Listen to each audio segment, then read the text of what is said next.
Hello, and thank you for joining us for the final game of the day, Cloud9 versus OpTic Gaming. First up, we have C9 selecting the blue side. We're going to run through the rosters real quick. Of course, Licorice in the top lane, Sven Skaren in the jungle. We got Golden Glue in the mid lane, and then, of course, Zazel and Keith piloting the bot lane. Nailed it. I did nail it. See, that was hard for me, though, because you just, the names Jensen, Sneaky, and Smoothie, even at this point, are so indicative of that team and that their identity.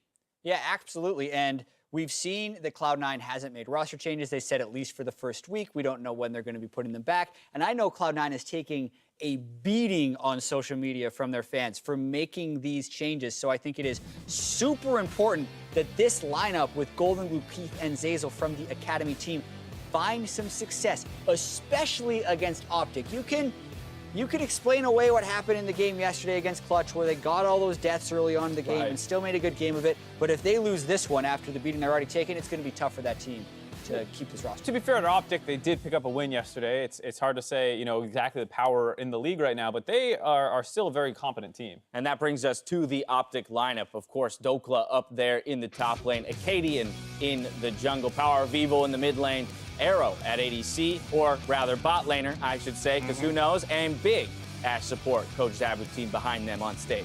Yeah, Big, I think, changes the dynamic of this team a fair bit. It seems like every team he's on, he's a very positive personality to kind of drive everything forward. And this is a team that had some bright spots last split, but ultimately was still the 9th place team. So there is that question of their victory yesterday. They got to play Golden Guardians yesterday. That was the 9th and 10th place team from yesterday. Someone has to win, but if they can continue to put wins together, that's when they're really making the noise this split. Yeah, and to go back to that little point about OpTic playing their style, and who knows how strong they are right now. We talk about all these teams trying new things. OpTic goes with Victor in the mid lane for Power of Evil, very standard for him, and they pick up the win with it, and he looked great, destroyed Mickey in the mid lane, and that's why it's hard to say who's the best right now, because we credited TSM for sticking with what they're good at, OpTic doing much the same strategy. So perhaps an interesting mid lane matchup here, because while we talk about Power of Evil winning his matchup, Golden Glue was also very much winning his matchup yesterday against Evan, had the solo kill himself. Power of Evil with the Dokla roam down, got an early kill, and so again, just like you said with the game for OpTic yesterday, somebody's got to lose, somebody's got to win. In this mid lane, somebody's got to lose, somebody's got to win. Whoever picks Lulu loses. both them destroyed Lulu's. They both destroyed Lulu's yesterday, so I hope we avoid that pick in this draft altogether. Zoe is usually banned, so Golden Glue is actually the only one that had the chance to play it yesterday. It's a very powerful pick in this game. Got a solo kill. It was his 10th solo kill in 11. LCS He had history. 10 before it. That made 11.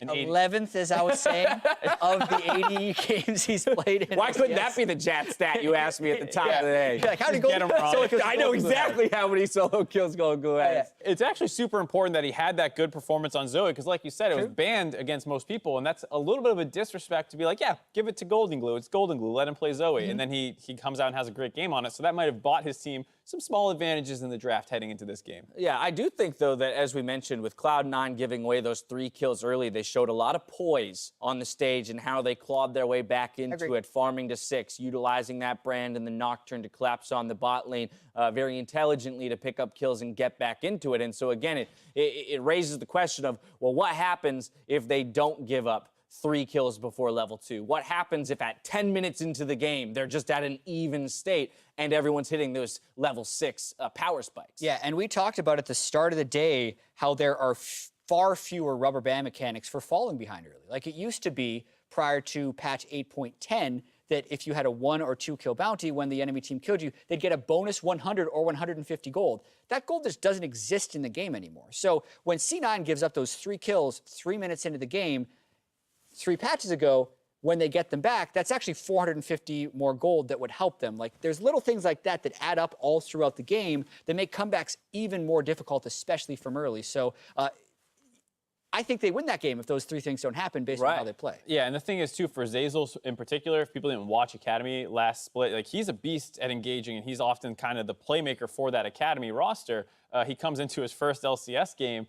the sole rookie right now in the league. They all die. And he just gets a horrible start for a young guy who's Right. supposed to be a large part of his team's decision-making. That's got to feel terrible. And so hopefully, a little bit nicer of a start to this game so we can see a little bit more out of him, because when he's on, he took games over in Academy. So let me ask you this then. Where does the confidence for the this C9 roster come from that you're both willing to have predicted them today following an OpTic win and a C9 loss in day one? I think it's just the fact that they're wearing the C9 jersey. But that Yeah, actually, is there some element of that? That sounds like a meme answer, but it actually means something because they did replace Jensen, Sneaky, and Smoothie, even if it's just for week one. And Jack, with his 6 years of management and owner experience of the LCS team, deemed this to be the roster he wanted to put on. That means a lot to me. And also, I do think if they don't make those really bad decisions at level one, that they probably would have won yesterday. So I give them the edge. On the flip side, looking at that C9 roster, then how does OpTic attack it? Where do you see the biggest weakness mark in this C9 roster? I would look at the brand pick a little bit, just because in Academy, C9 Academy with Sneaky down there played it once, and then it got taken away from the next game, and they lost that next game. And it looks like, not only how well you understand the new meta, but the amount of depth you have in it. So if they were crutching on that brand pick in game one, that's part of where they attack to get back into that game. If you take that away, what else do they have to show? Is Keith just back onto Ezreal then? Those are the kinds of things I would be looking at, just because that was something that worked against the C9 Academy, and these guys were scrimming very closely, right. And that's why they kind of got split up this way. So looking to some degree for OpTic to continue to pressure those 3 Academy players that have slotted up into the LCS stage. Yeah, and I think Power of Evil is potentially one of the best mid laners in the North American LCS. It's so hard to shine in League of Legends on a team that loses, yet that's something he was able to do last split. He had the largest CS differential at 15 minutes of all mid laners yesterday, and there were none of those Terex or Brahms running around mid to make that stat dirty. It was real stat against Mickey's Lulu, and I think he's a hell of a player you have to respect. 5th and final game of week 1, and while we head out to the casters, Taliyah has been found to cause game server lag that may have contributed to Clutch Gaming versus Fox's crash. We are administratively disabling Taliyah for the remainder of the day. Players will be warned not to pick Taliyah and will be forced to pick a different champion in Champion Select. With that, it's time for us to throw it out to the cat. Oh, Jack, you got a point here on this? Well, yeah, it just reminds me of when, Gragas was disabled back in the 2016 World Championship. If they think it's going to lead to another bug, it's standard precedent to just get rid of it for the next game. And usually that's a red side ban. So what I think will be a pivot these coaches have to make at the last minute to figure out what ban they want to throw in there. Absolutely, some obstacles for them to work through. But either way, we don't want what happened in the last game to happen again. So taking preventative measures in that regard. With that, we toss it back out to the arena for our 5th and final game. Enjoy. Hello, hello, and welcome back, Kobe. Been through a roller coaster ride today. We thought it was going to be all easy breezy. I'm sorry for jinxing it on Twitter, but we're here for our last game of the day, C9 versus OpTic, and as we've already talked about, a very different looking C9, but yeah, it definitely is a different looking C9. New jerseys and all.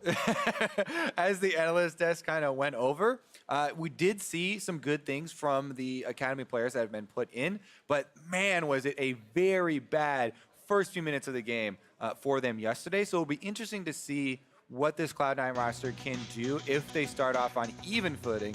Meanwhile, yesterday, OpTic Gaming, Power of Evil is definitely a star for this team. He had 44% of the team's damage dealt to champions on that Victor, one of the champions that he has had a lot of time on, and one of the very comfortable champions. And as a whole, the OpTic Gaming roster that they actually decided to choose in Champ Select, the composition was very, very standard if you're looking back to past seasons and past splits, with the Ezreal on the bottom side, DPS jungler, tank top, and the mage in the mid lane. So they very well could just go for much more traditional sort of setup here, whereas the Cloud9 ones were very clearly the mage bottom lane, or the wizard bottom lane, as Stephanie likes to call it. And again, continuing to highlight the teams that are playing to kind of the natural strengths of their teams and just playing the style they know has at least shown early success here. And again, only a few games in, we'll have 2 for these 2 teams at the end of it, but the draft is pretty well underway. Ezreal, Victor, and Yasuo banned by Cloud9,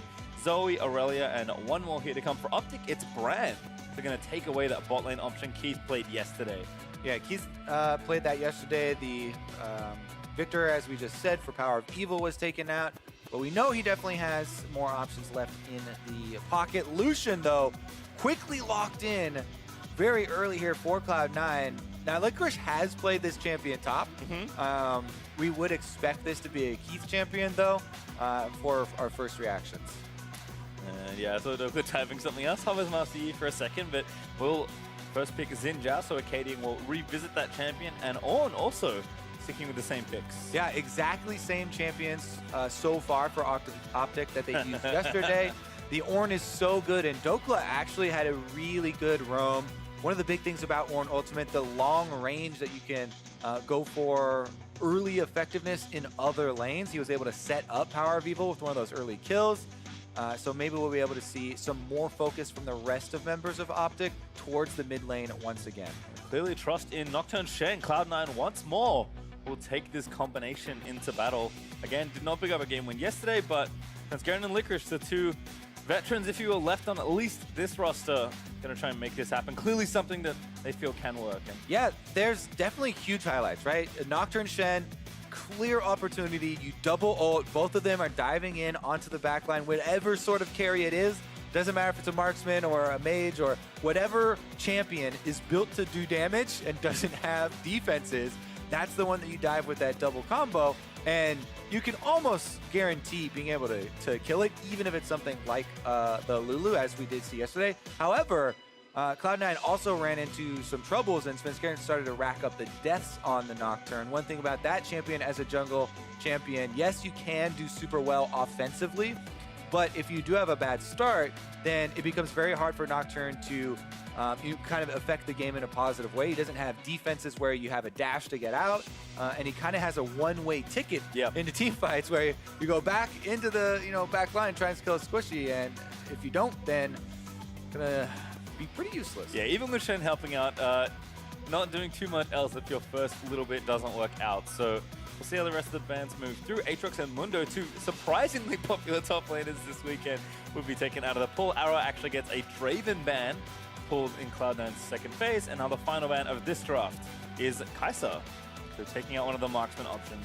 Yeah, they're trying to chip away at the more standard picks here for Arrow. Again, they did play the Ezreal yesterday, but that was banned out in the first round, and they're trying to push them further and further down the tier list and out of the marksmen that are super viable right now. Now, let's see. Varus is still available. That's when the Rage Blade route, more AP building. Kog'Maw has definitely been used. Even Xayah as well. But I have to say I really like the Draven ban because that has been one of Arrow's kind of go-to picks at multiple moments and can do really well into the Lucian. Yeah, it will be Xayah instead. So kind of giving Cloud9 the option of taking away Rakan.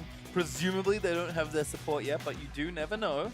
Cecil has pulled out quite the number of champions in Academy in spring, so we'll see what the rookie has to do here. All right, not Yorick. Not yet, at least.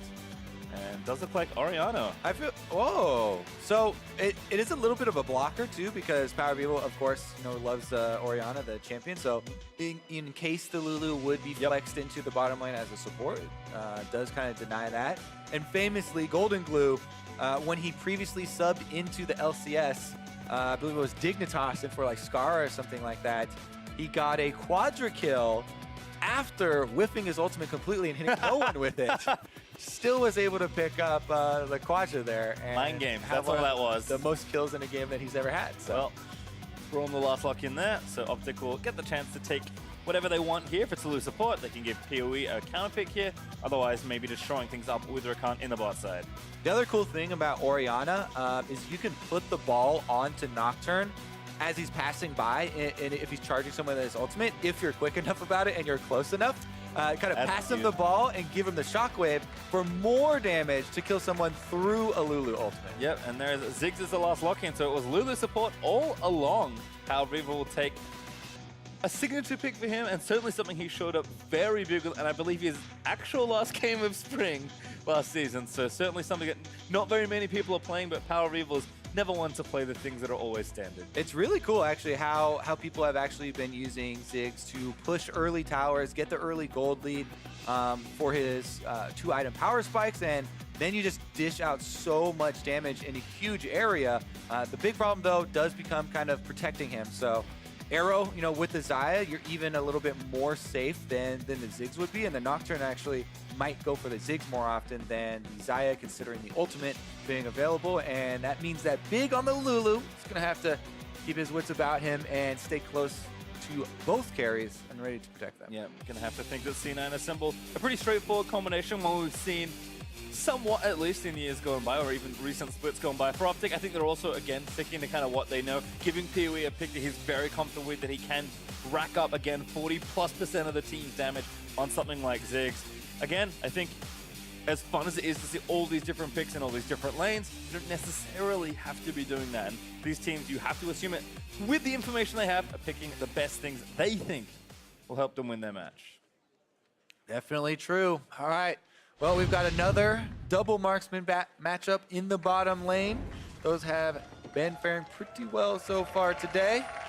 See if there's any crazy level 1s, though, because that definitely is something Cloud9 are going to want to change from previous records. Was the undoing, perhaps? We'll see. Braum not bad at level 1, but it looks like C9 at least are going to spread themselves out across Summoner's Rift. OpTic taking a cue from yesterday's game, though.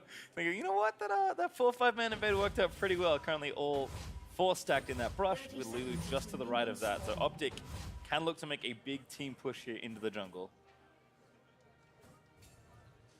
Even if they do, Zeyzal should be pretty well positioned to back off, so probably won't be giving up kills this time around, as Cloud9 with the defensive opening are going to hold their ground, and OpTic don't decide to go for the aggressive play. Yep, Svenskeren does check a brush, or at least a section of it, so knows no one is in there, but no wards being placed. Except for one by OpTic, which I think was placed in the river, if I can see that correctly. So looks like junglers are going to start on opposite sides here. Zeyzal just hanging out right now, right near that ward. OpTic did manage to place. We'll see kind of how the early game works out for these junglers. I think I'm expecting, correct me if I'm wrong, Kobe, you are of course the jungle expert, but probably farming for Svenskeren and a bit more aggression out of Acadian. Yeah, it's actually pretty interesting how deceptively good Nocturne can be early on, but they're definitely not going to want to let Xin Zhao get the jump on him. But yeah, if you proc your spell shield with the extra attack speed and you're able to get the fear off, then Nocturne can actually win quite a lot of early duels. Both these guys did want to start on their red buffs, get them as early as possible, and Acadian walking over the ward for the early threat for a gank here. Golden Glue walking to the other side kind of does show that you know, Acadian should think there's probably a ward there that did see him. Yep, Acadian though instead just falls back to the left side Scuttle Crab, so he'll be able to pick that one up first. Seen a lot of early Scuttles today as far as jungle pathing goes. Makes sense given how much more valuable they were made in recent patches, and Acadian's actually back to mid lane. Yeah, one thing you can do if you have the early pressure like that and you're confident in your duel, go cross scuttle to scuttle and get the control, get the timer on it as well. Because the early scuttles are, they're pretty good, but keeping the timer for yourself, then you are able to see the gray icon come up and subsequent yellow one to be there for the next ones. We saw Meteos do it pretty well with the Camille last time around earlier on in the day, and that gave him a lot of experience and gold income that he was able to rely upon. Yep. All that investment crabbing as you take those down. So both junglers will hit level 3, a little faster there for Acadian, but looks like both will fall back to the jungle for now. In the top side, Dokula getting a good push early on. Acadian very smooth farming as he crosses from blue to the top. Yeah, and you can see they're also tracking the enemy junglers, something very important for the early game. The question mark pings coming out from OpTic in their blue quadrant, suspecting Svenskeren was just doing a topside clear there, straight from the red buff. They were correct, and they should be able to continue to play accordingly. Acadian now, since he went for the Scuttles early, gets to just back clear his entire rest of the jungle. You can see the early lead already in experience. Going quite nicely for him, even though Svenskeren was able to go back already and get that red smite. So far so good, as although he's just kind of feeling themselves out. OpTic do have pushes in most of their lanes though. I think with Power Beagle here, it's going to make it all three getting some of that pressure. So Acadian certainly has the room, whether or not he wants to visit a lane or continue to farm through and reap the benefits of the crabs he took once those timers come back up. But again, certainly expecting Svenskeren to get much more active once he does hit level 6, which is still a little ways away as he does miss that ward with the Scry's Bloom. Yep, plus there's a little defensive vision for himself, and gonna wait on the timer for his Raptors. So that was the first small one to clear This is a half-hearted kind of pass towards mid, just because he's waiting on the Raptor spawn, by the way. Wasn't really kind of expecting to get anything out of that. Knock-up hits for Doklo, but Licorice far enough away to not be threatened. Acadian also moving in, so perhaps a lane gank or a dive being lined up here. Good early aggression from Doklo on the on. Yeah, he's got him very low. Gonna force him off the turret here and probably deny a minion or two off of this before the teleport channel completes. Nope. Licorice actually even cancels and sticks around. A little greedy, perhaps. He's going to stay around for a while, but we can see Acadian does channel the recall and get away. Dazel pops Unbreakable up against Arrow as they try and get this lane pushing back towards the enemy turret. And Svenskeren using this time to get vision on the other side, but of course nothing to take right now. He's showing some pressure in bot lane, but again, not really the best time to dive. Yeah, his deep vision right now is mostly to try and find out where Acadian is, because he's waiting on the Scuttle Crab, number 2 here. He wants to jump on it before the Xin Zhao arrives, and he is able to do that just as they pass by here. Acadian, we found that a little bit too slow there. Svenskeren does get number 2. However, Acadian still holds the experience lead based on the 2 early ones. Yep, looking actually for Svenskeren now as he moves softly into Cloud9's roadside jungle, even sweeps through and looks for vision, doesn't find any, which is good news for sneaking in. Could try and turn bottom lane next as they're in the middle of the lane, but it's definitely dangerous to go after the Lucian Braum in this position, and you don't want to get kind of separated or surprised if Svenskeren was lurking around as well. Also kind of, I think, thought about mid for a second, but has given it up for now, and looks like he'll go back as his camps do respawn. Svenskeren level 5, Acadian of course matching that. As you mentioned, did have the early experience lead, and Licorice actually makes it back with a Tiamat now, so managed to hold on for long enough and not get ganked. Just Svenskeren are going to try and return the favor. Yep, Doklo just goes into the brush to build up some items here. Does get taunted, so there's going to be some damage. For the fear here, Doklo with the flash ready to go. Does get himself out of the way, has the ulti. Sven thinks about going a bit further forward, but does not want to fully commit to a dive. Yep, and Sven, another kind of half-hearted game where you know you're not probably going to burn too much, but he's very quickly approaching that level 6 you spoke of, Pastry. Another couple camps should be able to get him there. However, these lanes are not very easy to gank for him, so it's going to be a more concentrated effort for Cloud9 when they decide to use not only the Nocturne ultimate, probably also the Shen ultimate. That's why that Tiamat you mentioned is going to be important. You're going to have Licorice shove out the wave first, then try and make a big double ult play. Because otherwise, you know, Ziggs by himself in the mid lane at half court, kind of difficult to go for. And Arrow on Xayah is quickly approaching his level 6 to have his ult to rely upon as well. Yep, TPs of course for both marksmen as well. Keith has his arrow uses to get back to lane, so it looks like Keith managed to get a back in without using it. He could also join the action, you never know. The ADC is going to go with their TPs. As Sven finds a control that Acadian put down earlier. Again, just making sure that no vision's really in the jungle. Acadian will cross the threshold again, but is not spotted this time. Yeah, they finally got some hard information though. They did see the exact location of Svenskeren, so they know he's over here, farming up on the bottom side. That's Acadian sticking around again for the next Scuttle spawn. That has really been the only big difference and big action has been who has gotten to the Scuttles first in this game so far. Yep, Acadian will make it 3 for 1, I believe, as far as total Scuttles taken. Woohoo! Always feels nice as a jungler. Sven, though, right. put it on a ward. This is a chance. Remember, there's a Shen ultimate, though, and that can cause these to backfire. Here comes Doklo. Golden Glue burns the heal, not quite enough, and the bomb is great, but a good stopwatch there by Golden Glue. Takes most of the incoming damage. Yeah, that is the exact move that Doklo did yesterday for Power of Evil. Last time it was on a flashless mid laner. Lulu didn't have the summer available. This time around, Golden Glue doesn't have to burn his flash, but he does, as you say, burn both the heal and the stopwatch, which is a very important active. Sven invading vision and does not luckily steal the blue buff, so we'll go over to Power of Evil. Acadian tanks it up for just a last few hits. Golden Glue also going to take that time to go back. Already realized that some attention has been drawn to his lane, so it's going to take the time to recall back and grab a lost chapter. All right, everyone gaining access to the ultimates now. This could be where we see, again, the big concentrated play here from Cloud9, where they try and overload on possibly the bottom side. You know, you can go for Lulu there. Probably even a better target than the Xayah. To try and lock them up very quickly, but bottom lane pressure has been kept up fairly well by Keith and Basil. Yeah, I feel like the early levels once it Oh, up, yeah. Keith with a nice culling. Big damage down there onto the Lulu. Cadian's there, but he's on top of a ward.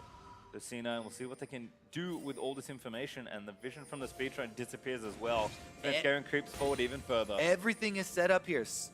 Shen is already pushing on top side. They chunked out the Lulu a little bit. They've got Svenskeren down here, so OpTic actually see all of these things coming to fruition. They're like, okay, we're not gonna go for the obvious Shen play. We're not gonna take this fight on bottom side, and they give up all of this damage on the turret, half of the turret life, as well as quite a lot of the minions. But that is the better choice, as the dive would be very strong from Cloud9. Oh, here we go. The combo looking to land up. Good charge though from Power of Evil as he also flashes away. I think the goal there, 100% from Cloud9, was just burn the flash as well. You can see Svenskeren, he doesn't want to early flash to keep the fear on or anything like that, because it would be under tower and the damage could get dicey. They only use the Nocturne ultimate to burn double summoners off of Power of Evil, so they don't kind of overexpend cooldowns. And now Cloud9, they actually have a couple of different options to go for with the follow-up plays, because the cooldown there for Nocturne ultimate, even though it's long early, level 1, it's not as long as Flash. No, certainly not. So a successful gank, we'll call it there, although first blood still on the table as Keith TP's back down to the bot side. Building up the pieces of a Blade of the Ruined King, and also has his Berserker Greaves finished. Liquor's looking for a taunt, lands it in onto Dokla. Acadian also here, Sven's gonna see that. Now gonna maybe start doing this in Zhao. Oh, get procced. Flash forward from Acadian, but Licorice here gonna try and protect him. Good double lockup there from Dokla again. Looking for that first blood, but Sven trying to shake off all the damage. It's not quite enough, and Power of Evil contributing as well. Make it to OpTic. Nab those kills. Acadian keeps up the chase there, and because the lethal tempo is procced early, that time's out. So Svenskeren, once he actually decides to turn around and fight the 1v1 heads up with Xin, he doesn't have that available. Acadian wins it, then gets healed back up with the Triumph, and the rest of the members arrive. So OpTic are actually the ones, even with Cloud9 chipping away so well at the cooldowns from OpTic and the pressure, OpTic were able to kind of dig themselves out of a very precarious situation and get that turret for themselves. Yeah, map advantage here though. Dokla trying to get an ult, landed onto 2. He'd already got first turret gold there in the bot lane after that play. And mid is also looking pretty unhealthy, but OpTic do save it by burning the Ornn ultimate. Ooh, yeah, that was kind of Cloud9 going for a little bit too much. That was like eyes on every single lane. They're like, okay, bottom lane got forced off. We're going to be able to get that first turret. Mid lane, flash blown. Top lane, let's go up here. Okay, so there you go. The lethal tempo, that's about to time out. Acadian goes for the charge. Dokla knocks him up into the wall. And Acadian really nicely able to finish that kill off just in time. And then Big coming in afterwards there with the Lulu as well for the flash ult. Yep, they were lane swapping the whole time. So OpTic with some nice timing to get themselves those first few kills. Still behind a few hundred gold, but nothing super worrisome at this point as they did equalize the turrets. Again, they'll have to watch for mid lane, but probably not too much more that Cloud9 can do while they're waiting for some of those cooldowns to come back up. Although to their credit, Svenskeren's ult is available for one more play, looking bot side right now. Yep, Keith's gonna jump over the wall here and force Dokla out. Got Blade of the Ruined King, so not bad, even into someone as tanky as Ornn, particularly with only the Abyssal Mask finish there for him.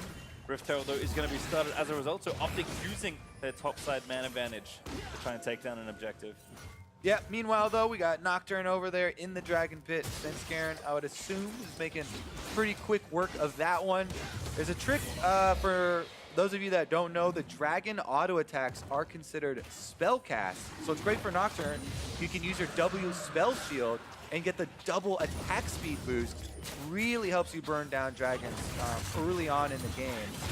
And he's able to solo that one very easily. Yep. Detective Kobe did find Svenskeren. Now Cloud9 having Mountain Drake as a result. Duo lane 15-9 here is pushing, getting some damage down to that turret, and also again kind of extending this invade on the right-hand side as Golden Blue looks to steal away the blue buff. So kind of got an interestingly split map, which you think would be good news for the Shen. Like Christian is long lane right now, but can join it practically any time, given that he has both Stand United and Teleport available. So it's been a, I want to say, surprisingly slow-paced game. I think Cloud9 learning from their early level 1 aggression or mishap in the last game, and both teams happy to play kind of a bit of a slower one here. Yeah, definitely a bit slower. Cloud9 could have had a bigger lead as well if Svenskeren wasn't a little bit too eager to go to the top side as well and try and go for that Ornn and Xin Zhao play. But even with that, they still have the lead. They still have the pressure here on the bottom side. The mid turret's very low. They've got vision throughout this quadrant of the jungle. As he said, Shen is ready to join for a dive. All right, here we go again. Looking for Power of Evil. Flash not back up just yet. The Fury's going to land. The bomb is nice, but Sven able to take him down. Golden Glue held onto his ult as well. Here comes Dokla with the big TP. He'll already burn the shockwave. Did find Acadian. Torn up from Licorice. They're going to try and take him down. The ult barely wears off, but Licorice does go down. He's too far forward as Dokla stunned by a Braum, with the rest of Cloud9 running away. Yeah, looks like that's going to be about it, Pastry. The tower dive, they get their target, but again, the collapse here from OpTic, and Acadian goes in with Xin Zhao. Ultimate means that they're not able to damage him from afar, and they finish off the counter kill with Rift Herald in hand. That means the tower is definitely going to go down very quickly, and that is another one off the field here for OpTic. The gold dead even after the exchange. Yep, I think Keith is going to waste quite a lot of his time just clearing this out. Dokla even helping out. It's going to move things forward, but Cloud9 do mount up to be able to take down the Rift Herald. Zazel gets the last tick gold there. But again, using the Herald to take down another turret after what was a good start here for Cloud9. All right, so Sven, he's going to put on his spell shield early because he doesn't want to get knocked away, but I think that was a pretty good job of Power of Evil waiting for it to time out, then throws down his combo. Oh, Dokla, kind of a little bit of extra room there on the second pass of the ult, doesn't quite knock anyone up, so they're not able to chase down any other kills, but as you can see under the turret, they did finish off the one exchange. Yeah, Licorice a little too far forward. Does go down to Acadian as he dives between two turrets. Again, if Cloud9 had got the clean kills, perhaps mid-turret was the easy next thing to take. Instead, OpTic turn it around using the Rift Herald they got earlier and still find themselves, again, behind a few hundred gold, but up in turrets with the crucial mid lane turret being taken down pretty early here. Yeah, and this is going to be more what people have been used to seeing, right? You have Shen on one team, so he's going to be split pushing, but the overall 5-on-5 composition. Oh, never mind. We've got Big. Svenskeren found a support. Big does have to flash there. Again, Sven does not want to flash after these guys. A lot of the times on Nocturne, you can flash early in the direction that they're running, so there's no options for your enemies to flash out of your Fear Tether range. That's a little bit dangerous if you don't have enough vision or whatever, but if you're sure you can grab up the kill, then you kind of deny that Tether break. Clever from Golden Glue, hiding his ball in the Raptor pit, I think hoping to catch Power of Evil with the Shockwave.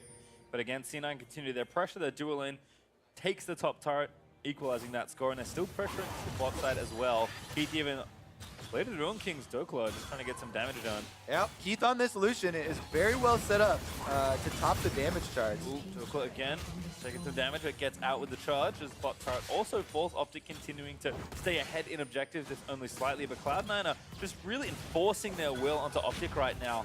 Kind of using all this pressure, using the big globals as ult back for Nocturne and ult almost back up for Licorice, means that they will finally equalize the turrets and fell the outer ring. Yep, 3-3 in turrets now, and it's going to be the reset for Cloud9. They left a lot of deeper vision up on the top quadrant of the map, but now that we're down to the secondary turrets, probably in for another little bit of a lull until the Cloud Drake actually makes its way out onto the map. Until then, it's literally just reset to buy your items so you have the best possible combat effectiveness for this dragon fight that could occur, and trying to set up your vision beforehand so you can enter that dragon fight with more information to position better. Because again, remember the goals here for Cloud9, Shen Nocturne dive, probably want to pass off the Orianna ball there as well for the Shockwave, and take down Power of Evil or Big. Arrow here on the Xayah should feel pretty comfortable ulting backwards into the rest of the team and trying to delay a lot of that, but it's also going to be a lot on Dokla and his peel here with Ornn. Huge sweeping team fight ultimate. And you can see on those items that getting relatively close to 2 on most of the carries here. Keith has Black Cleaver almost done, Blade of the Ruin King already done, and Ludens for Golden Glue. It looks like Zonya's coming up as the next one after that. But still, Essence Weaver plus the Zeal Death Arrow means he's not doing too bad, and Power Weaver also has his Seraphs already transformed, working on his second item as well. So whenever this next fight around the Drake happens, assuming we see it, should be pretty close. Again, the gold is still holding only a few thousand up for Cloud9. Well, if you look at the map right now, it's a dual lane top for Cloud9, so they are not going for this dragon at all. They are hard committing to the push on the top side, and they're kind of daring OpTic to split their resources and not answer and go for the dragon and saying, okay, fine, no, send them on down there. We're going to keep Keith and Zeyzal up on this top side, wearing you down and not decide to come over at all. Because even though AD carries take teleport now, Keith is on cooldown, and there's no way he's going down there. Sven, though. Base checks a little early. Arcadian here. The bomb is good. The damage is massive. But does get the fear and flashes away. Licorice also commits his ultimate. Yep, they did leave the top side unattended for now. So in the end, it might be the exchange we talked about where Cloud9 are going to try and take down this turret. And OpTic are cleaning up the dragon. Doku's going to try and push him off, though, so maybe they don't even have to trade. Yep, just buy some time. Has his ult ready if he needs to. Does get stunned, but pretty tanky right now. And the rest of his team's roaming up there. So with the threat of the long range on Horn, I have to think Cloud9 just need to back away. Yeah, they're starting to give up some of the pressure here in the game. Nocturne is a terrible champion for face-checking Fog of War, for looking into brush and being the one to go solo get vision for a team. It's a melee champion with no dash that builds full offense. There's no way you're getting out of there unless you flash. So you can see as soon as Zin jumps on you, he's going to be able to out-duel you at this point. And the special comes down, the fear goes down, and the call for a Shen ultimate, in addition to flash, goes down. And those are some significant cooldowns here for Cloud9. So let's see if OpTic can actually punish during this window. Cloud9 and Licorice, though, still keeping things strong in the bot half of the map. Titanic Hydra, Banner of Command are his first two items, which should indicate pretty strongly what he's looking to do, at least in the mid-game. Just draw pressure around. And you can see that OpTic have done a pretty good job navigating, defending a lot of their turrets, but Cloud9 is still kind of abusing that Shen to try and get themselves a map advantage, which is so far so good for them. Yep. A lot of wards being spent here around the Baron now as well. Everyone's getting frisky. Uh-huh. Early Barons these days. I mean, having the first ones down there means so much. Because, again, the junglers are not going to be the ones that want to do the face checking, do the placement. And since the tanks have been constantly splitting here on the bottom side, they are not viable options. Keith and Zeyzal once again pushing the top wave, rotating here into the jungle. OpTic, though, already have more people here in the top side. But Cloud9's dual lane just chilling out. Not trying to get themselves attacked by Xin Zhao. Arcadian maybe thinks differently. They find one control ward. And again, Licorice continuing to push up, and Orianna also getting things pushed up in the mid lane. So OpTic is starting to get a little bit confined against these tier 2 turrets. Cloud9 doing a good job keeping the pressure up and also keeping that vision pretty well lit here in the left side. Cloud9 definitely have OpTic corralled here a little bit, backed into a corner, but OpTic have so much potential damage they can output that it's a pretty dangerous opponent to keep crowd up there. That's why they're being very cautious and tentative when they're pushing into the jungle here. Definitely respecting a lot of the counterplay here from OpTic, because if Doku teleports in with an Ornn ultimate, if they don't keep track of all the wards of OpTic and then Ornn gets behind them, that could be very, very scary. Licorice, that's why his job of constantly pushing on the Shen with his Titanic Hydra, with his banner, has been very important. He's pressuring Doku on the side lane, continually keeping it moved up, and wearing down on that turret. I'm curious to see what the teams are waiting for as well. Perhaps just the next objective, as the map is kind of stalemated at this point. I mean, everyone's working towards 3 items. Keith about halfway through his next one. Golden Blue also doing the same. All right, if they're starting to group up here, we got to start going over the champion interactions too. We mentioned the Ornn ultimate, how devastating that can be if you don't keep track of him. I mean, Zeyzal, you know, kind of one of the stars from Academy for Cloud9 that has been put onto this roster that so many people have been hyping up, and actually multiple teams kind of looking at this guy as an opportunity. It's going to be on him with the Braum Unbreakable to, you know, keep track of the cooldowns, save it to break the Ornn ultimate unless there's something extremely dire that that calls for an earlier one. Yeah, and again, Dirkwood is forced to be pulled back down. It's kind of a classic thing in a lot of Shinverse tank matchups. This one no different. Your tank generally wants to be with your team. using that high-impact ultimate. Actually going to the source. Causing problems. All right, they decided that the best way to attack this is to just try and kill the Shen. Fast going down, but Doku does get the knockup. Licorice is able to get out of the way. And that gives up positioning on mid. All right, still a minion left, but the little caster creep, sorry, melee creep does die. Still enough damage onto that turret is big. Yeah, doesn't want to go too close to the C9 damage dealers. I really like the control here from Cloud9. You know, even with everyone being so skeptical of all the Academy guys being moved up onto the roster here, it doesn't look like they're playing with fear, right? Definitely a lot of control at this stage where Licorice is saying calmly, you know what, I can escape from this, keep pushing on mid lane, you know, make them pay for coming to try and kill me, and they don't even burn the Shen flash. And again, credit to the newer members of this team, right? Golden Glue and Zeyzal did a lot of work in the Academy team as far as calling shots and navigating everyone around the map and actually meshing pretty well with their new teammates, despite what I assume can only be some limited practice.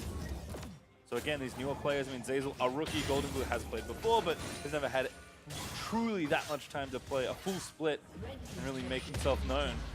Ooh. Good on the leadership front there, at least for now, as Licorice starting to get some real work done as he takes down a turret. Yeah, he's got the banner pushing with him with the Titanic, and with all of OpTic at Baron, he's going to start to wear away on this turret as well. So OpTic already really being drawn across the map and not being able to react very quickly here to the C9 setup. Well, it looks like they're just using the time to go back and spend their gold, though. Keith is almost there in item 3, but he TP's back to top lane to keep that shoving. That inhibitor turret, I mean, even though Shen slowly works at it, that thing is almost dead.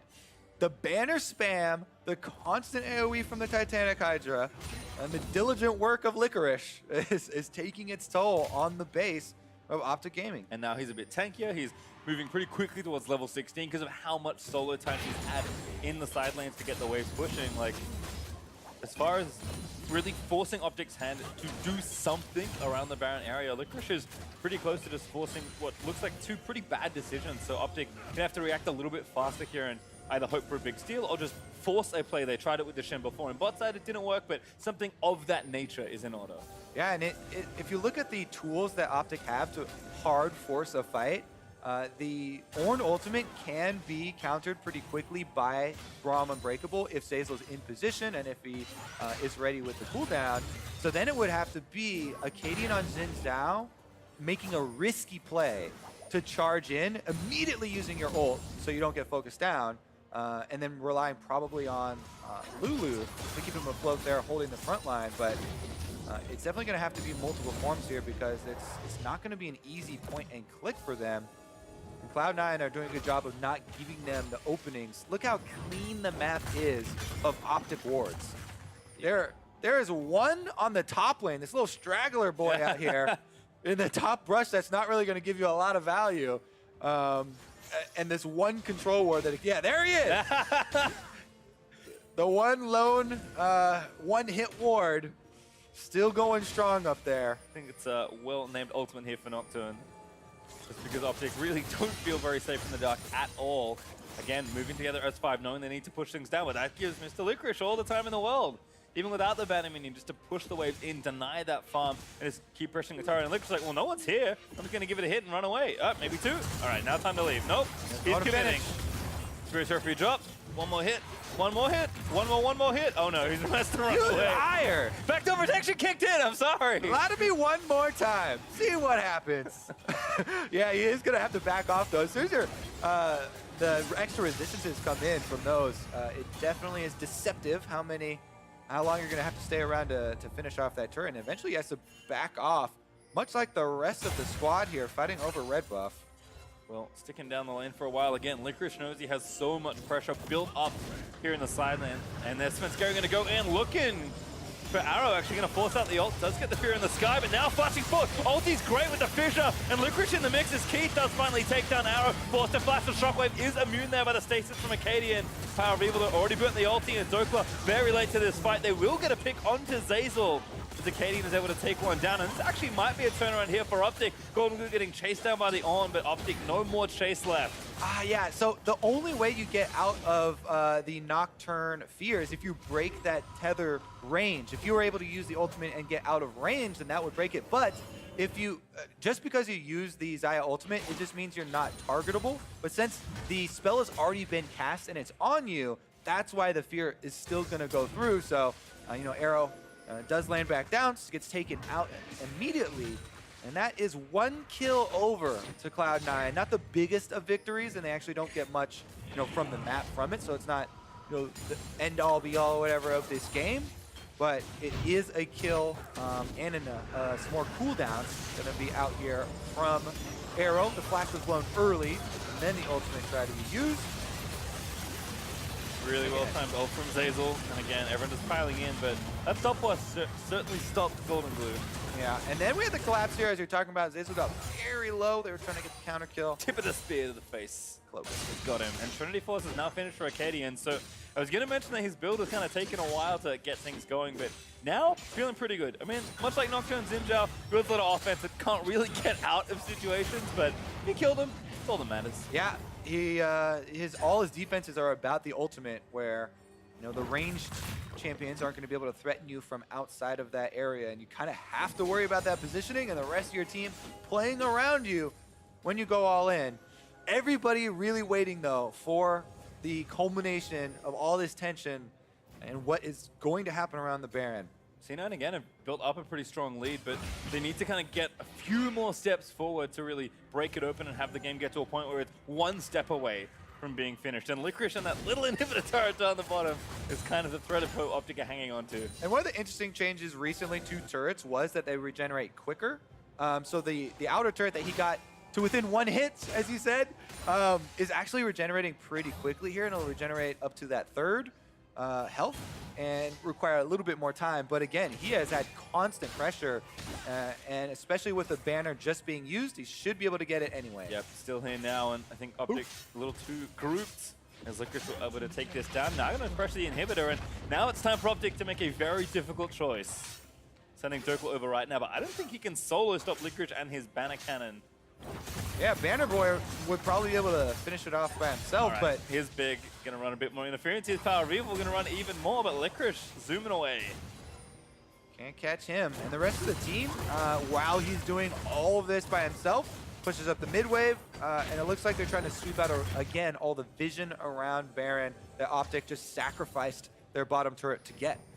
Missed one ward there, just right of Zeyzal. Otherwise, complete control of the Rubik here in the Baron area. Oh, tell a lie. Sorry, Kobe.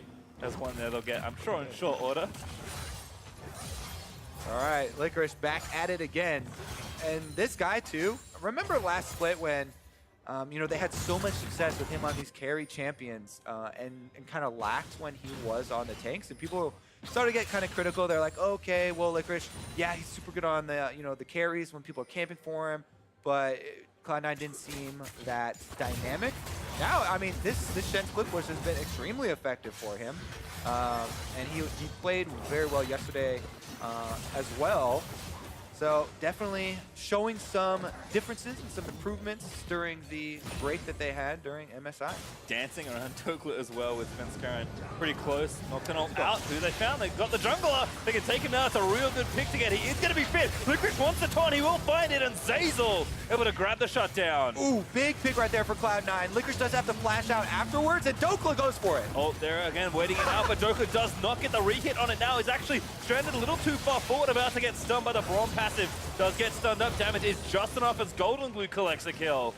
Oh, that's got to be the Baron then. There are 3 members of OpTic left alive to try and steal this or try and threaten C9, and some of them are actually fairly low here for Cloud9. I would say if Ziggs had his ultimate available, they might think twice.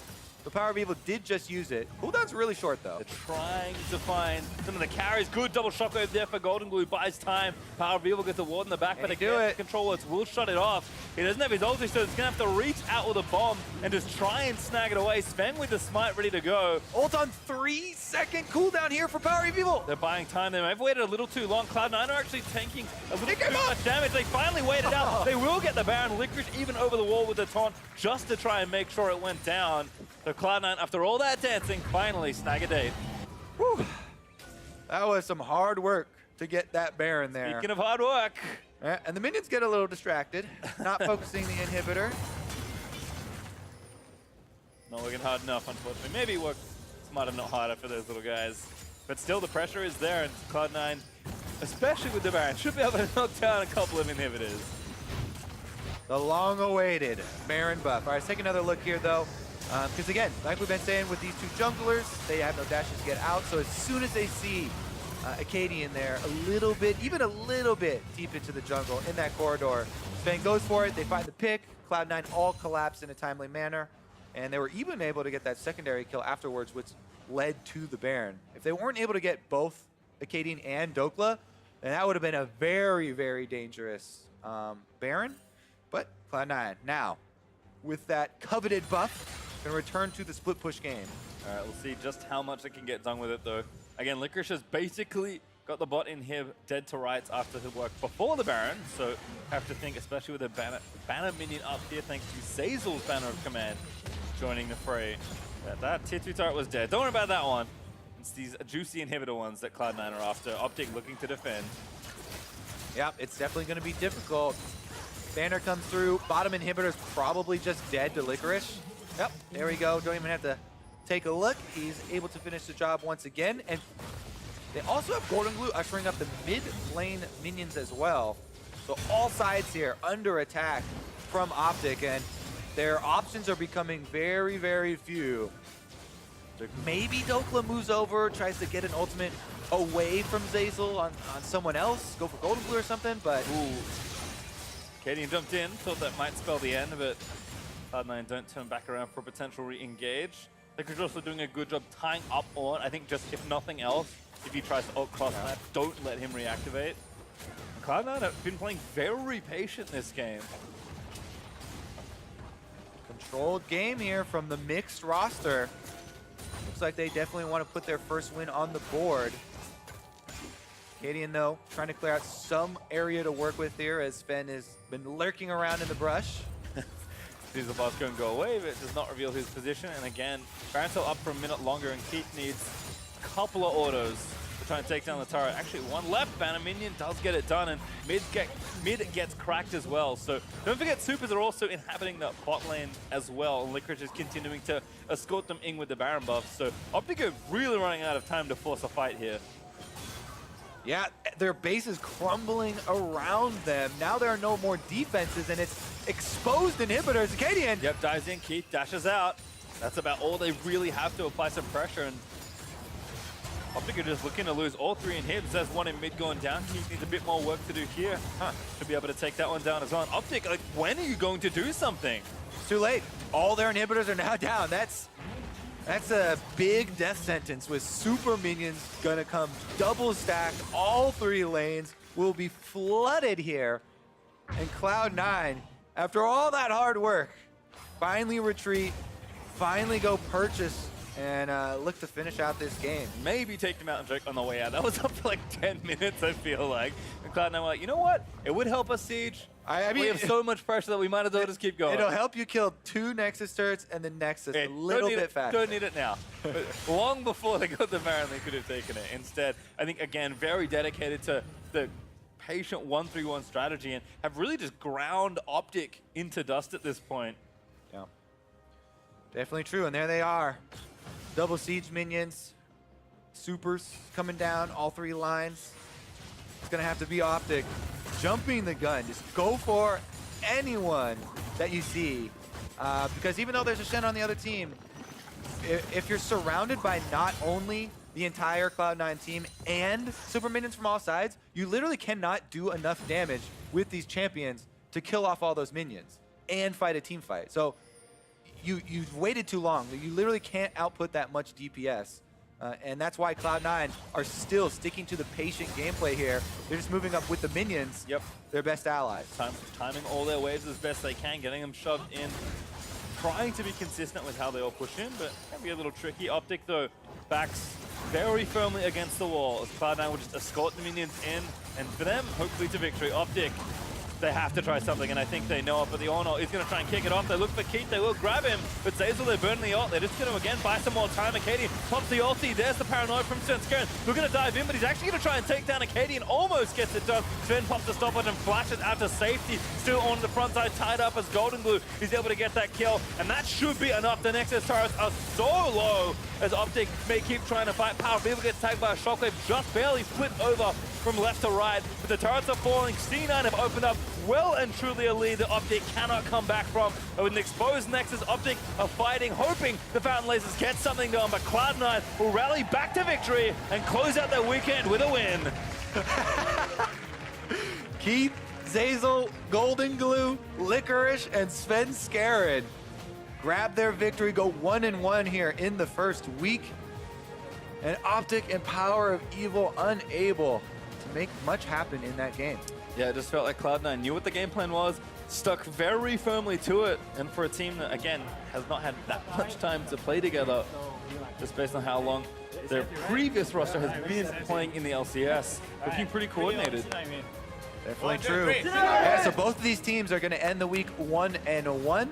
It's not the worst start in the world, but definitely some promising stuff there from Cloud9 towards the end. It was just very, very methodical gameplay. Yep, again, wondered, what does Nocturne Shen do? Discovered very quickly what Nocturne Shen does. And even though we didn't see that many ultimates from Sven Skaren, I think the threat of Nocturne Ultimate did enough of a job that game. And even the ones they did use, apart from maybe some of the earlier ones, were quite effective in just getting those key kills, which eventually led to that Baron. The dedication to the split push pays off.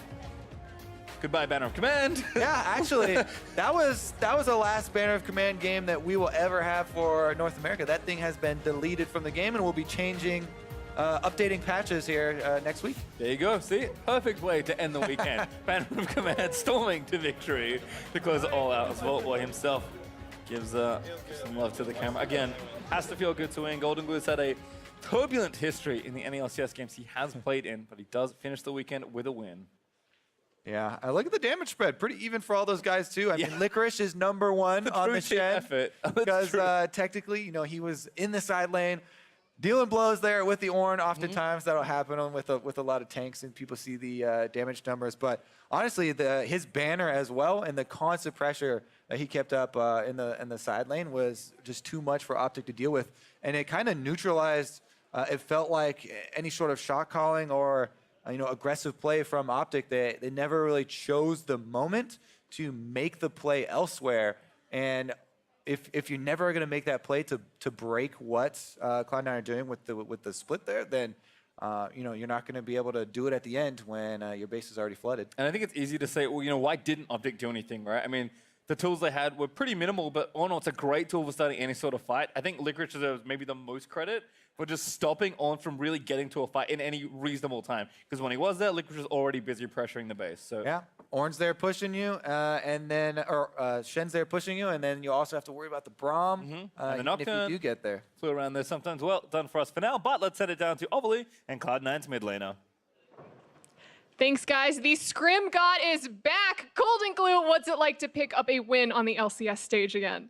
Yeah, it feels great. I feel like we've been working really hard. We've had no off days. And we've been really like a family working so hard together and kind of just ignoring everything else that's been happening. So it feels great to finally have that work pay off. What's the practice and training schedule, for Academy like compared to LCS? It's a little weird because we have the Academy team play Thursday, Friday, and then they usually come to the matches on Saturday, Sunday.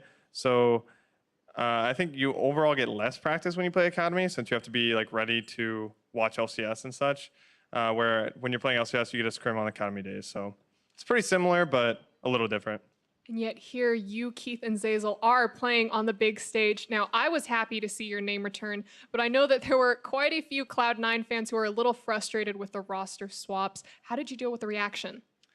I didn't. I just didn't look at it at all. I honestly didn't read any of the comments because I already knew what was going to happen. Jinsen, Sneaky, and Smoothie are all amazing players, so it's fair for everyone to be upset with players who aren't as, they don't have as much experience as those players. So I'm just working really hard to see, try to make everyone happy and get us some wins.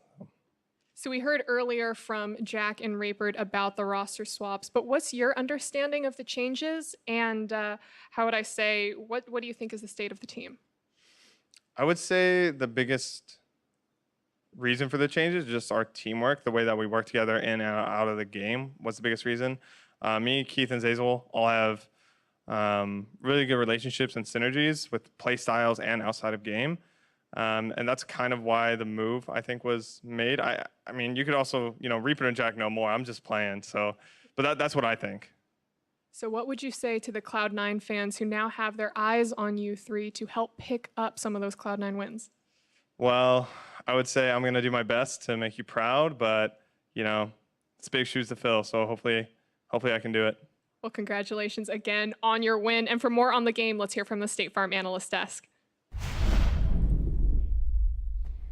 Thank you very much, Avli. A 1-1 weekend for the Cloud9 boys with the roster swap coming in here on week 1. And a lot of people will look at this weekend and perhaps even say could have been a 2-0. And so largely an impressive performance put on by these academy players as they slot up to the big stage. Yeah, this game was definitely a little slow, much slower than other teams would play, but at the same time, it was also really low risk. They knew the other team didn't have good engage. The only engage they had was the Ornn, which you can block with the Braum, and they knew they could split push to victory, so they kind of just did that. Yeah, I mean, you have Xayah, Ziggs, two really strong wave clear champions in a meta where some people don't pick any wave clear, and then the other team doesn't go and try and go the other direction. They take a pretty similar strategy with Ori and Lucian, so definitely not what we're seeing typically right now, and as a result, you do get this slower pace game. Right, on both sides. Yeah. We saw kind of a difficulty for teams to push advantages forward and ultimately close it out. But I think kind of to some degree what it speaks to, and Golden Glue mentioned it there, that he has big shoes to fill in terms of not only the names,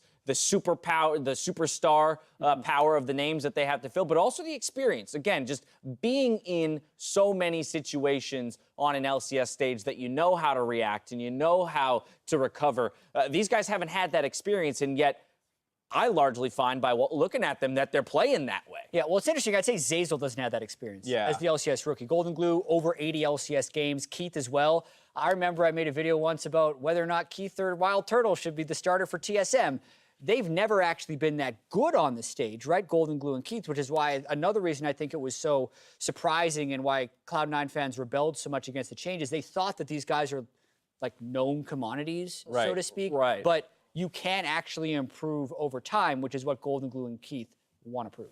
Now, that said, OpTic was the team that got out to a slight early lead with in terms of kills, of course, because Farm was coming in for Cloud9 as well as some turrets. But maybe a bit of an overreach here by Sven Skaren, as it will result in 2 kills for OpTic Gaming. And this is a situation where with Dokula on such little mana, you think maybe they could try and turn around, but the bot lane was swapping topside. You have to imagine Keith was communicating this, and so it kind of put C9 in full retreat mode. The Ziggs ult coming in over the top basically made this a 5v2, so whether they stayed and fought or not, that was going to get flipped around. But they didn't convert too much off that, and you see the gold lead basically never really was in OpTic's favor, and that mostly came down to that split push pressure that the Shen was putting out after the game kind of started opening up a little bit more. Yeah, this was very much kind of a map and team play victory, which is what Golden Glue at the end of the interview was saying, is how he feels like the synergy and the communication between himself, Keith, and Zazel is really good, and it felt like Licorice and Sven could be on the same page as him the whole time. And even though Power of Evil was trying to throw bombs all over the map, every time you looked at the mini-map, it was those 2 side lanes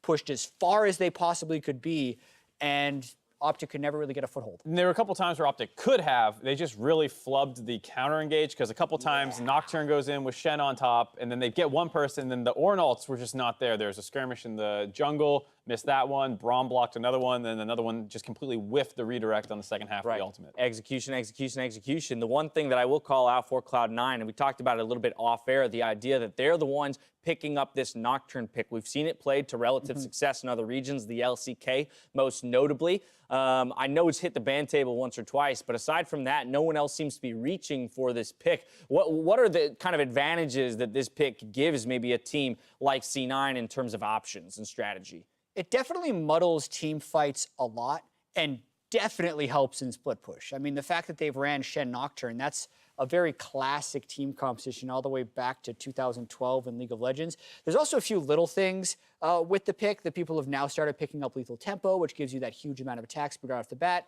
with the new celerity rune that's going to be more AD for your move speed.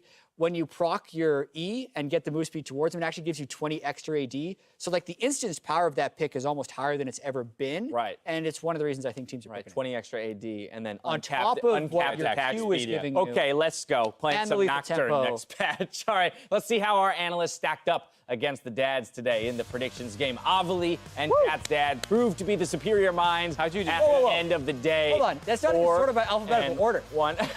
Like they just decided to put Avali above. I don't know what to tell you, man. Ladies first. I was not a part of that. Dads first. Yeah, ladies' dads first. There it is. Well, 4-1 Mark's there, and then of course we have a small pack at 3-2. Mark, myself, and Riv's dad, Azael, and Captain Flower's dad's bringing up the rear. But ultimately, I want to now see how you guys stacked up against the fathers. Mark, you rode or doed is not the. Rode or doed. It doesn't work that way. I'll ride it. It's only I'll ride or ride it. die. You only ride or die. Okay, you ride or died with your father, so you end up with a similar scoreline of 3-2. Jat, you got anything to say? I was with Mark.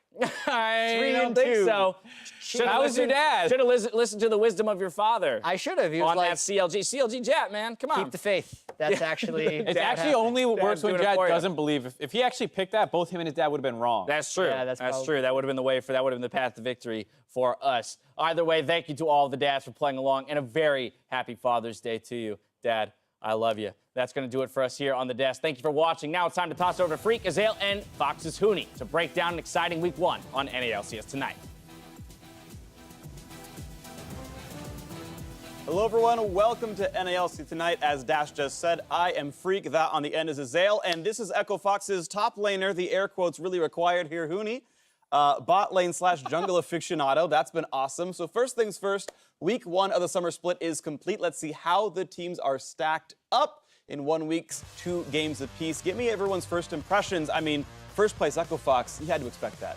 I mean, it was pretty able to predict it, right? Obviously. Yeah. Definitely, like, we're kind of strongest team at the, like, all of season, like, last split. So, you know, I was not kind of expecting actually being, like, first place is that easy, but we still made it. What position are you gonna play next, Tony? I mean, I'm playing for Phil. Oh, okay. So, okay. You play Phil. whatever. It's just random. It's just random. I mean, whatever. Like, whatever at the back, just give me, I will carry. One thing I want to call out is TSM 2-0 as well. It's a team that has almost always been sort of flamed for not adapting well to the new patches. This is probably the most different league has ever been, and they're off to a pretty good start, 2-0. So I think that's pretty happy for the TSM fans as well. But we can move on and talk about more of what's happened so far.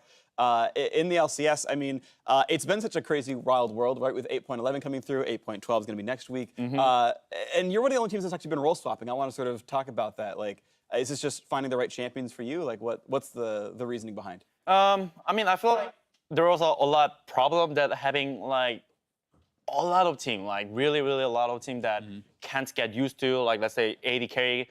Obviously, they're not gonna be like good as much as when you play a bruiser, like not actually a pure AD carry, right? So like that was like we picked a problem that instead of like actually try to feed them for a bruiser or like AP major, like why don't we just put me that playing Yasuo like something like that's tough, right? Easier for Altec to Yeah, learn also, Mundo like- than it is for him to learn Yasuo. Yeah, for sure. Mundo is like obviously like really easy champion. And also example for today too, like jungler is not gonna be good at like Talia, like you know, like is able to predict it. Like that's why I think they gave us like kind of Talia because like they didn't think that I'm gonna play actually Talia jungle.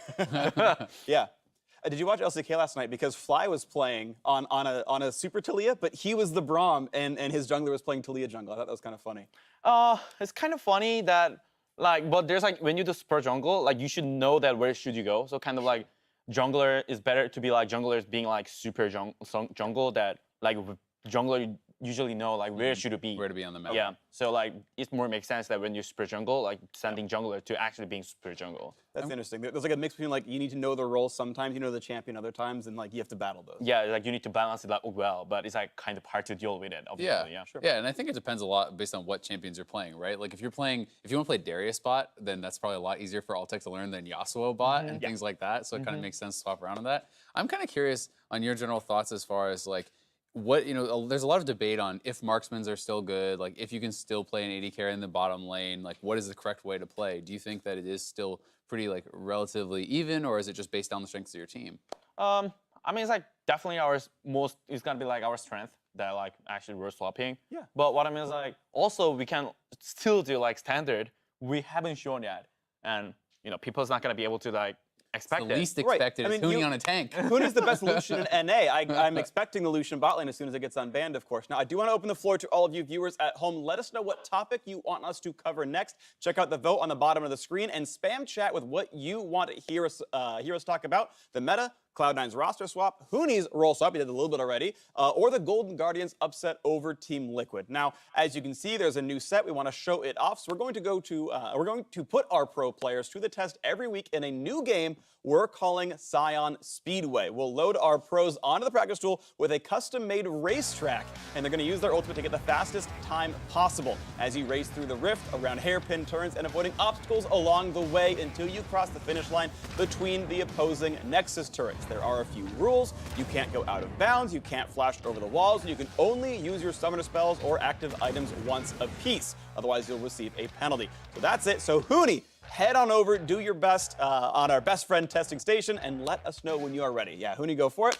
Let's go. You ready for that one? I mean, otherwise, you at home can bring this up. I'm not playing if I'm not the best. Yeah, of course.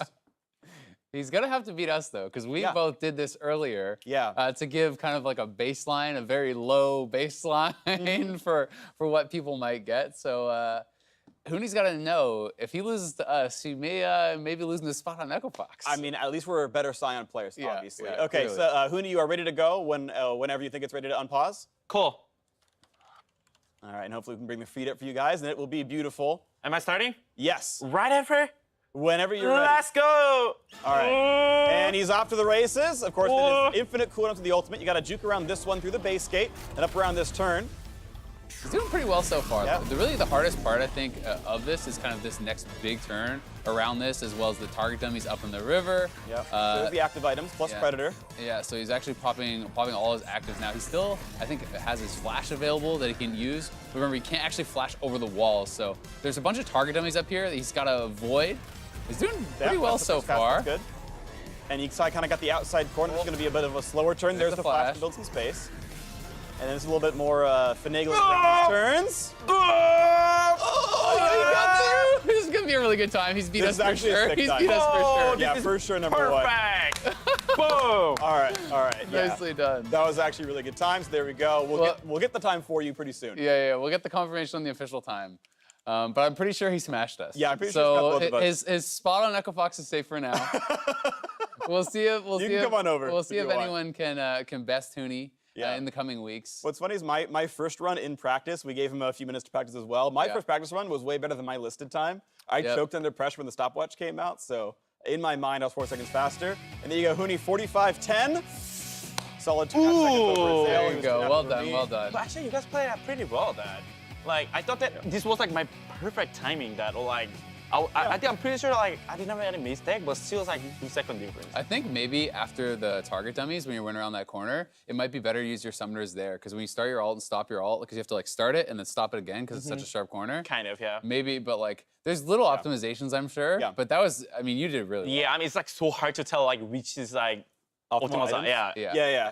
You actually bought things that I didn't, because you bought, I'm trying to remember the other item you bought, because I got like an extra spellbinder, because it's like 10% move speed on it. Yeah. But you had a different active, and I forget what it was. But I he had just had Yomus. Ghost Blade. Yeah, he bought Yomus. I forgot okay. about Yomus, so did Yeah, I used just like coin for the 10 move speed, but I didn't know what was better. I Oh, had no cool. idea. Yeah, I mean, the Ghost Blade is like when you're like outside of the combat, right? So like you get the yeah. 40, which is like, that's the 10%, but you're not gonna, you won't be able to use Pembina 2 times. So that's why I buy like Ghost Blade, so you can use like active item. Right, yeah. So that's why I think like Ghost Blade was pretty good. I'm also pretty interested to see if we actually have someone who's like a Scion, actual Scion player, because you Right. can bounce off the walls and you can do some Best crazy top drifting laner. He's stuff. got to be the best Scion player. He already admitted to me that he's not a Scion player. He's more of a Yasuo Riven type of guy. Yeah, well, I know talking about him on the lounge, you're like, never played Maokai in my life, and you're like 6-1 at SKT with it, so he's a liar. Either way, we're going to check in with your guys' votes at home and see your next topic of conversation, and it is the Cloud9 roster swap by a landslide. Okay. This is what you want to talk about. Once again, it is Golden Glue and Keith and Zazel coming in, subbing out Jensen, Sneaky, and Smoothie. Did you interact with this? Did you scrim them or anything? Yeah, I mean, we screamed kind of against them, and then they look pretty well, and like we actually learned a lot from them. From their main team or from this current roster? This current world, Okay. because like they were screaming like really well. At the same time, I think they're like playing more in this meta, and same time they're like kind of probably like try more things. And also the Golden Glue played really well against Faber too. Like that's why they could have like played more, like instead of like 20-minute like extra, they have more chance to actually can comeback it. I feel like pretty good because like I feel like they can like try more stuff because like obviously they're like younger or like new player because like, that's not like, you know, I don't know what I'm saying, but yeah, maybe more hungry, right? Yeah, like kind of. We talked, like Reaper and Jack talked about like the fire that the players had. They were really driven to try to play on the LCS stage, and sometimes I think new players coming in do have a lot of that. And to your point, I mean, Golden Glue played really well in the first game against Fabivin, and like you have to remember how bad their start was. Both their bot line died level 1, blew all their summoners, and then Svenskeren died topside before 2.5 minutes at level 2. And they still almost won that game, right? Yeah. So like without, like that was a horrible start. They even like died so late bot lane that they missed multiple waves. Yeah. So it's like, if you don't have that start, maybe they have a 2-0 weekend and you know, it's hard to say, but like it's pretty decent performance. I would assume that because like he was like really good at Zoe too. Like he was like have really, you know, priority mid like for whole time, and then like Zoe also is like really good champion for like 1v9 too. Sure, you know? yeah. So definitely, why not?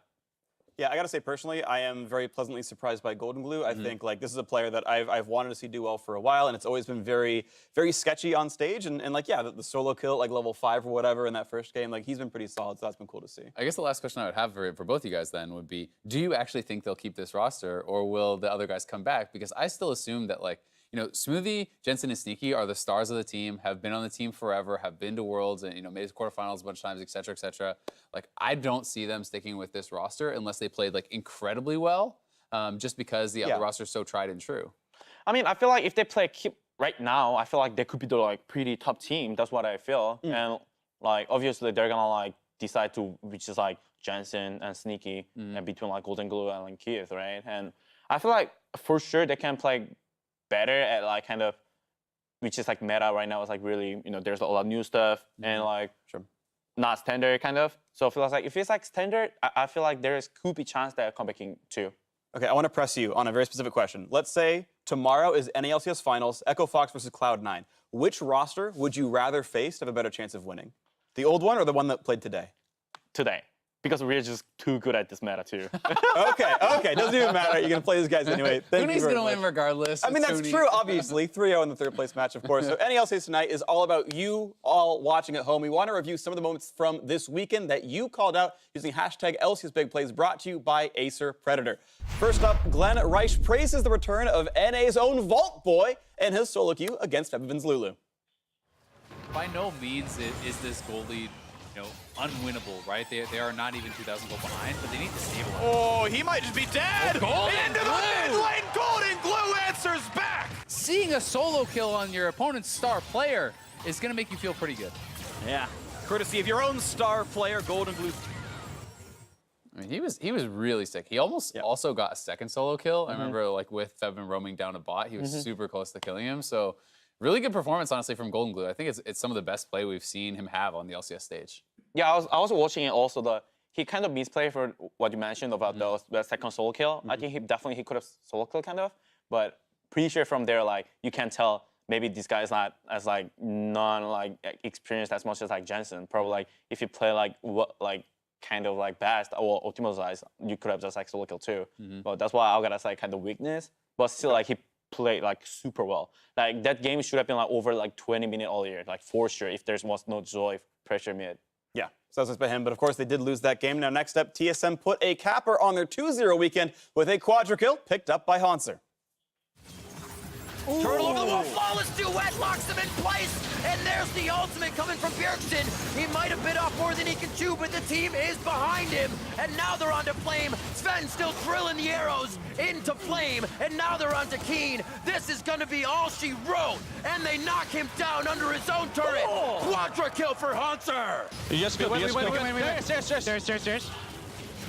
Good job, guys. Kill his GP. Don't know, he has stopwatch, but don't know about flash. Probably has. I think you get him. We can. Think about stopwatch. Nice. Oh, 4 kills going over to the top laner at TSM. They run over that fight, and that was one that looked like it was going to go FlyQuest's way at the start. All right, whose Mundo is better, yours, Altex, or Hanser's right there? OpTic is best Mundo ever I've seen. Absolutely agree. Just want to get that. Just want to make sure that you were also didn't backing that appreciate one the up. pure mechanical skill there. You walked out of and him, that pressed quadra Q. kill? Ooh. I can't play Mundo. He's too hard champion for me. Yeah. I believe that. But Scion on point, of course. So finally, Wonder from G2 asks why Jankos can't play Rengar like Dardoch can. Phoenix is ripping through the team. Damage still there. It's a mess. And that's a double in for Solo. He's alive for long enough to try and get the rest of them as Dardoch has got no sums left. CG 3 up, still looking to try and complete the ace, and Dardoch will get flinged back. Solo got his teammate killed. I can catch. Just 5 seconds. 5 seconds. Watch out for, yeah, okay. You guys go. 3 seconds. Watch, he's gonna jump. He's gonna jump. Let me get him. Let me get him. Just do some damage to him. Nice. Get out of there, boy. Holy You got it. I like that he got to play Rengar top, by the way. I was so excited when I saw that come in. I was like, wait a second, he's got teleport. It's Rengar top. I got all excited. Do you blame Solo or Lyra for that Graves kill, though? Because he flung him into the brush, but Lyra, like, cheated up. I'll flame, be honest, Solo. Like, you don't need to flip over there, right? Okay. So he, like, since could have nearly solo kill Rengar over there. So, like, you know, why not? I'll say, like, you didn't need to really, like, flip press E and make sure you're not landing at the like brush, so he can't jump it. So you have to give Dardoch a rating. What do you give him out of 10 on his top lane performance? He actually solo killed this game too. So what is it? Is he a perfect 10? Like 9.5. 9.5. 9.5. That's pretty good. He does jungle difference. Be honest. He got Yeah. It was very much like jungle 2 times there. Yeah, top is jungle difference. Yeah, top is jungle difference. But you were the jungler, so why weren't you up there? You're trolling. No, top is that role right now. Like that's why. But not in this game, not for you. Top just king. Like I don't care if even top Zai. It's just like go for bot and then take the ocean drag for team. Why not? That was my job. My top lane. Yeah. Dardoch, this is why I don't gank your lane. I ignore you. Look what we got. Next time around, you know why. Okay, I like that. Yeah. For sure. I mean, we kind of didn't like even communicate that well because I could have said like there could be Graves going there, but like. I kind of didn't say it because like I was not like used to, and I was like kind of nervous that playing first time at the tournament. Sure. Playing jungle, so like it was my bad. So he's 9.5. What are you out of 10 for your jungle? I mean, I'm 10. You're 10. You're still a 10. But you just said you made mistakes. He's like, I made all these mistakes. Still 10. It was all planned. Oh, okay. Yeah. Normally it would be like 11 or a 12, but today was a 10. All planned. Yeah. Okay, that's great. So earlier in the day, we asked you at home to submit questions for myself, Azael, and Huni to answer. So now is that opportunity. Up first from Rael's Army. Once Banner of Command, do you expect the marksman meta to return as comps lose safe siege? My first answer is I think that will happen a little bit. I think that is sort of part of the puzzle, but not the entire part of the puzzle. That I think we still see, fighters and mages and whatnot down there. How about you? What do you think with Banner gone? I mean, without Banner gone, probably like I'm pretty sure you can't kind of like take turret with like old melee, obviously. Sure, but, not all melee. Like it's gonna be like for sure hard to close the game like compared to when you actually have pure like marksman. Okay. So probably I think I would say it should be comeback. Like I mean I think we should try first and to see how it's going on, and we will see. But I would assume that if there's no like banner siege and who can like hit the turret kind of, it's gonna be like depends on like what they have. But pretty sure if you have no like range champion, I feel like you just can't close the game kind of. Okay. Like when they have like let's say Ziggs, what can you do? What about Omwrecker? Do you remember that item exists? Oh, he's still on it? You turn off the turret for 5 seconds and tower dive. He's still on it? Pretty sure it still exists. It does still exist. We gotta try. All right, it's new meta. Because I think like mages still do a lot of damage to turrets, right? Yeah. So maybe you can't have 5 melee, but like you bring a Ziggs mid or whatever, and that's your siege, right? Like maybe you can do something like that. Like auto W. Yeah, exactly. Yeah. Or you do 1-3-1 split push and stuff like that. So it'll be kind of interesting to see what teams come up with. All right, well, next up is a tweet from Dennis Altina. With lots of players moving around the map, do you think we could see a future where players aren't scattered for their map position, but rather their champion style they specialize in? Yeah, I mean, it's just like hard to say for now, right? Sure. And it's gonna be like 8.12. Which is like we haven't played that. I can't say for the like future. Sure. I'm not the who looking for a future looking for a future at the dream, So. I mean, let's see. Like, I prefer this meta, like for sure, because I can play like whatever I want to play. Yeah, it's great. But I didn't show like my best champion also. Like, it's gonna be more fun if it's like keep this meta too. Yeah. I hope it stays. I personally do. I actually really like the difference in styles, the fact that we're seeing players move around the map and whatnot. I think it's really cool myself. But yeah, I guess we'll see what scouting looks like in the future. And finally, Jangu has one for Huni. How do you decide what you're playing? I mean, I don't know. I used to play like Talia a lot, like at the top. You know, it's like we were like keep thinking about like, what if we go just rank like jungle and then playing Talia top? Like could work too, right? Like you guys can see like Talia's gonna beat Singed. Yeah. Sure. Yeah. Like, yeah, for sure. So like why not? And I was like thinking about like. I thought you were gonna do Rise top. I thought you were gonna play Rise top in a Singed because that's pretty good too. Yeah, but Phoenix Rise is like too clean. Like okay, I can't go there. Like that's not my level. Out of 10, what's Phoenix's Rise?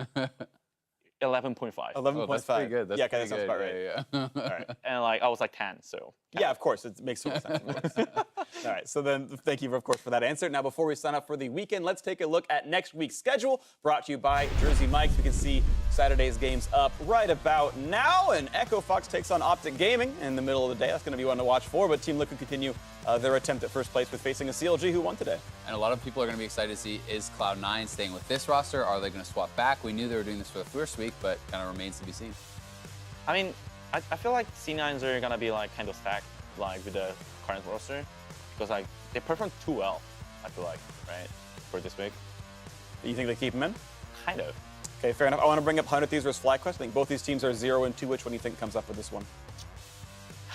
But I feel like FlyQuest is still playing well with the week 1, but like they kind of get like, I don't know, they kind of like mess up a lot at the like middle game when they have like lead for the like all of the like game. I saw like they almost won even today, so I'm pretty sure they have a lot for the future than I'll say like than 100 Thieves. Okay. And of course, if you are looking for a different perspective, Clutch Gaming's Apollo and Solo will be joining me on the NALCS Lounge for Game 4, which is 100 Thieves versus FlyQuest. So stay tuned for that. I will hope to do a better job than Kobe did yesterday. But of course, it's a very high bar to reach. He had plenty of very good guests as well. Now that's going to be it for us here on NALCS Night. Thank you again to Huni for joining us. He is amazing and at least a 13 out of 10 as a guest. But now for myself, the casters, and the entire live broadcast crew, thank you for watching, and we'll see you next week for more NALCS.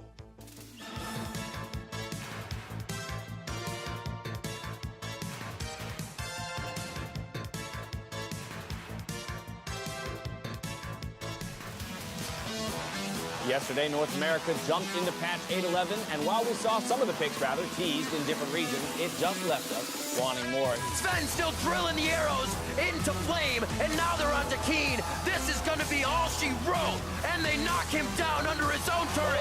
Quadra kill for Hunter. Now they might lose Keen. What an ultimate for Bjergsen. Nobody can even get out. And now it's Flame falling. And the Nexus in the eyes of TSM, as well as a 2-0 start to the Summer Split. TSM take down FlyQuest. If we play scared, we're going to lose. Let's just focus on playing our game, going for our plays, and we'll take it from there. Level 1 kills coming up. There's one. Serve them up. 2. Is anyone scared here? Never scared. Spooked. Never scared. Says we're letting it rip, boys. Go on. Guardian goes dead, and he just absolutely deletes Team Liquid. The TP with the ult from Gunshot. Gonna line them all up. He gets a 3-man knock up at CLG. Wipes that team fight. Singe is dead. Kill him. I still kill. We got him. Nice. Well, right now, I see Huni with Talia and a smite. So I'm getting some inklings. Are you confident playing the jungle Talia? Why not? Oh my god, I'm gonna play top. I'm hella nervous, by the way. CG 3 up, still looking to try and complete the ace, and Dodok will get flinged back. Solo got his teammate killed, and now he's gonna pop the Zonda to Huni to take down Apollo and Echo Fox. They lose Phoenix, but they find so much more. They can take him out. It's a real good pick to get. He is going to be fit. Liquid wants the taunt. He will find it, and Zazel able to grab the shutdown. Hit the Nexus, guys. Hit the Nexus. Hit it. I can't. Please kill it. He's like, yeah, we won. I'm dead already, man.